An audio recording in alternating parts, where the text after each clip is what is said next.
देखिए, अगर आपके शरीर की गंदगी साफ नहीं हो रही है तो आप लाख अच्छे से अच्छे चीजों को खा लीजिए, उसका फायदा आपको मिल ही नहीं सकता। और जैसे ही आपके शरीर की गंदगी साफ होती है, आपका पाचन तंत्र बहुत तेजी से काम करने लगता है। शरीर के अंदर पहले से ज्यादा ताकत महसूस होने के साथ साथ चेहरा साफ होने लगता है। वजन बढ़ाना और घटाना आसान हो जाता है। पिंपल, दाग धब्बे, एक्ने जितने भी कुछ हैं वो सब कुछ ठीक होने लगते हैं और कई सारी गंभीर बीमारियों का होने का खतरा जड़ से खत्म हो जाता है। तो हम लोग सबसे पहले बात करते हैं कि हमारे शरीर के अंदर गंदगी जमा कैसे होती है। तो देखिए, हम लोग जो भी खाते हैं वो आहार नली से होकर पेट में पहुंचता है, जहां खाना टूटने के बाद छोटी आंत में जाती है, जो कि बाद में मल के रूप में हमारे बॉडी से बाहर चली जाती है। लेकिन इस प्रक्रिया में सबसे ज्यादा गंदगी हमारे आंत में ही जमा होती है। अगर हम लोग अपने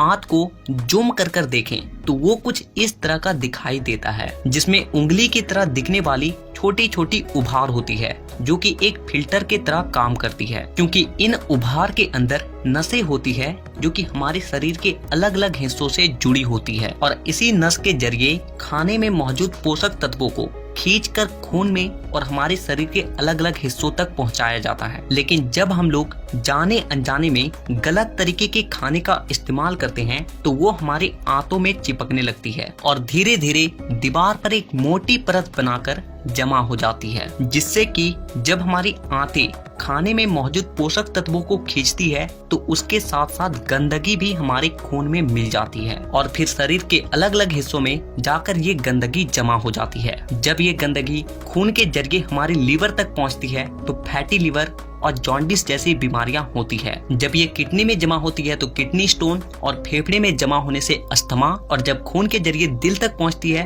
तो कोलेस्ट्रोल और हमारी नसों में ब्लॉकेज पैदा होती है। और जब ये गंदगी हमारे स्किन में पहुंचती है तो दाग धब्बे, खुजली, एक्ने, पिंपल जितने भी इस तरह की समस्या हैं सब होने लगती है। और इतना ही नहीं, जब ये गंदा खून हमारे पूरे शरीर में फैलता है तो हमारे शरीर का जो हार्मोन का संतुलन है वो भी बिगड़ने लगता है और जिससे कि हमें और भी जानलेवा बीमारियां होने की खतरा बढ़ जाती है, यहाँ तक कि कैंसर भी। बस आप इतना समझ लीजिए कि शरीर में हर छोटी से छोटी बीमारी और बड़ी से बड़ी बीमारी शरीर के अंदर गंदगी जमा होने की वजह से ही होती है। और इसीलिए आज के इस वीडियो में मैं आपको 5 ऐसे तरीके के बारे में बताऊंगा जिसे अगर आप हफ्ते में केवल एक दिन भी कर लेते हो तो ये आपके पूरे बॉडी को डिटॉक्स कर देगी। तो वीडियो को पूरा